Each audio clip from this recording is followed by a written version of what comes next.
We empower others' prayer when we agree to their prayer. Agreement in prayer is a sign of unity in the church. Kung aduna tay agreement, magka-unite ta diha sa atong mapag-ampo, usa kini ka sinyalis, usa kini ka sign nga aduna kitay panaghiusa. And united prayer moves the mighty hand of God. Mo man gingon na kung daghan ang mag-ampo gani, mas dako ug mas dunggon sa Ginoo, mo na ingon sa uban.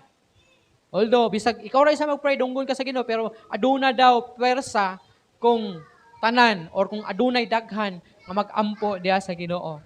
So kung mag-pray ta sa Ginoo ug magka-unite ta diha sa atong mga gipang-ampo diha sa Ginoo, usa kini ka sign nga nagkahiusa kita.